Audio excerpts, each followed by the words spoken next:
ಈಗ ಈ ಡಿಪಾರ್ಟ್ಮೆಂಟ್ ಬಂದ ಒಂದು ಕೆಲವೊಂದು 2-3 ತಿಳ್ಕೊಳ್ಳೋ ನಮ್ಮೊಳಗೆ ಬೆಳವಣಿಗೆ ನಮ್ಗೆ ಗೊತ್ತಿಲ್ಲ ಬೆಳವಣಿಗೆ ಏನಪ್ಪಾ ಅಂದ್ರೆ ಯುನಿಟಿ ಬೆಳವಣಿಗೆ ಆಗಿದ್ದೆ ಆದ್ರೂ ಕೆಲವೊಂದು ಪರ್ಸನಲ್ ಕಾರಣಗಳಿಂದಾಗಿ ಯಾರು ಹತ್ರ ಬರಕ್ ರೆಡಿ ಇಲ್ಲ.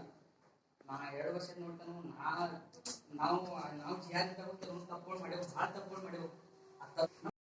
ಏನ್ ದುರಾದೃಷ್ಟಪ್ಪ ಅಂದ್ರೆ ಯಾರು ಏಕತೆ ಇದ್ರ ಬಗ್ಗೆ ನೆಗೆಟಿವ್ ಏನ್ ಹೇಳ್ತಾರೆ ನಾವು ನೋಡ್ರಿ ಬಂದ್ 2 ವರ್ಷ ಆಯ್ತು, 2 ವರ್ಷ ನೋಡ್ರಿ ಇನ್ನೊಂದು ಫಂಕ್ಷನ್ ಇರ್ಲಿ, ಫಂಕ್ಷನ್ ಮುಗಿದ್ರೆ ಯಾರು ಎಂಜಾಯ್ಮೆಂಟ್ ಮಾಡೋ ಮಾತ ತೆಗೆದ್ರು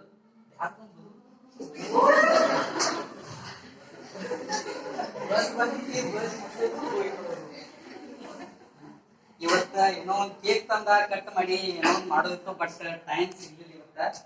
ಹಾಗಾಗಿ 25ಕ್ಕೆ ಯಾವತ್ತು ಎಲ್ಲರೂ ಬರ್ರಿ, ಅವತ್ತ ಕೇಕ್ ತಂದ ಎಲ್ಲರೂ ಕಟ್ ಮಾಡೋಣ. ಬರಾಕ ಬೇಕಾ